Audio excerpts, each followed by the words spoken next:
Salam. Bugün sizin təqdim etdiyiniz çox maraqlı bir mənbə var əlimizdə. Gömrük, tez-tez verilən suallar və cavabları. Buna əsaslanaraq Azərbaycan gömrük qaydalarının bəzi vacib detallarına baxacağıq. Məqsədimiz odur ki, bu məlumatlar sizin üçün daha aydın olsun. İstər fərdi şəxs kimi səyahət edərkən, istərsə də deyək ki, bizneslə məşğul olanda nələrə diqqət etməli olduğunuzu anlayaq. Gəlin elə başlayaq. Bəli, salam, bu sənəd düz deyirsiniz, çox əhatəlidir.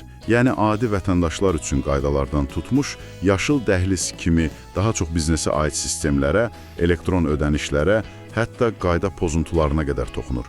Bizim də işimiz odur ki, bütün bu məlumatların içindən sizin üçün ən əsas, bəlkə də ən çox maraq doğuran məqamları seçib çıxaraq. Çox yaxşı. Onda gəlin elə birbaşa fərdi şəxsləri, yəni adi vətəndaşları maraqlandıran məqamlardan başlayaq. Sərhədi keçəndə hansı malları mütləq yazılı şəkildə bəyan etmək lazımdır? Mənbədə bir siyahı var idi, limitdən artıq mallar, müşayiət olunmayan bagaj, nəqliyyat vasitələri, valyuta məsələləri, amma adi bir səyahətçi üçün bəlkə də gözlənilməz olan nədir orada? Bax, maraqlı məqam odur ki, təkcə bahalı əşyalar və ya limitdən çox olan mallar deyil. Sənəddə deyilir ki, səfər zamanı və ya poçtla gətirilən hər hansı bir mobil telefon belə yazılı bəyan edilməlidir. Bu çox vacibdir. Bir də şəxsi istifadə üçün olsa da, məsələn, eyni növ maldan, deyək, köynəkdən yalnız 2 ədədini güzəştli keçirmək olur. Üçüncüsü artıq qaydalara tabe deyil. Bu çox vaxt, necə deyim, hədiyyə alanda yada düşmür. Deməli, hətta çox ucuz bir şey olsa belə, 3 dənə eyni əşya gətirirsənsə, artıq bəyan etməlisən. Maraqlıdır. Bəs o güzəştli limitlər, yadımdadır 30 kiloqram ərzaq, 1,5 litr spirtli içki, 200 siqaret, 20 qram qızıl. Bir də $300 poçt limiti qeyd olunmuşdu. Burada əsas problem nə olur adətən? Limitin özü, yoxsa gətirilən malın dəyərini sübut etmək? Yox, limitlər özləri kifayət qədər aydındır. Amma mənbə dolayısıyla göstərir ki, dəyərin müəyyən edilməsi həqiqətən önəmlidir. Çünki gömrük orqanı qərar verərkən ki, bu mal şəxsi istifadə üçündür, yoxsa kommersiya məqsədli, bax o zaman təkcə saya, dəyərə baxmır. Həm də nə qədər tez-tez gətirildiyinə, səfərin ümumi məqsədinə baxır.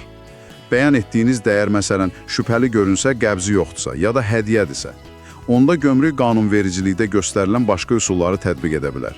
Düzdür, əsas üsul sövdələşmə qiymətidir, amma həmişə o işləmir. Aydındır, aydındır. İndi biraz da biznes tərəfinə baxaq.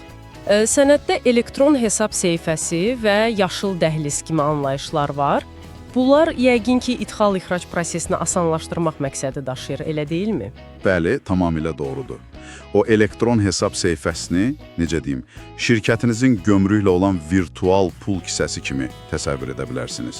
Ödənişləri əvvəlcədən ora köçürürsünüz, hesablaşmaları izləyirsiniz, bu işləri sürətləndirir.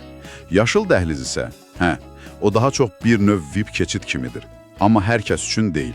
Müəyyən tələblərə cavab verməlisən. Ən azı 1 il idxal təcrübən olmalı, elektron xidmətlərdən istifadə etməyi bacarmalısan, məhkumluğun olmamalıdır və s. Yəni, etibarlı şirkətlər üçün nəzərdə tutulub. Bəs bu yaşıl dəhlizin konkret üstünlüyü nədir? Yəqin ki, bu o demək deyil ki, heç bir yoxlama olmur. Yox, əlbəttə. Yoxlamasız gəmək deyil. Sənədə görə əsas üstünlüklər bunlardır. Sərhəd məntəqələrindən daha sürətli keçid, prioritet xidmət alınması və bu vacibdir. Minimum fiziki yoxlama. Hətta malları birbaşa öz anbarına aparmaq kimi imkanlar da yaranır. Amma bu, nəzarətin tam ləğmi deyil, sadəcə prosesin optimallaşdırılmasıdır. Elə ona görə də giriş üçün tələblər var. Bu, avtomatik verilən bir hüquq deyil. Deməli, sistemdə həm fərdlər, həm də biznes üçün qaydalar var. Eyni zamanda işi asanlaşdıran mexanizmlər də mövcuddur. Amma qayda varsa, deməli, onun pozulması halı da var və yəqin ki, cəzaları da. Sənəd bu barədə nə deyir? Cərimələr, məsuliyyət məsələləri necədir? O cərimələr deməliyəm ki, kifayət qədər ciddidir və çox vaxt faizlə hesablanır. Bəzən hətta müsadirə də tətbiq oluna bilər.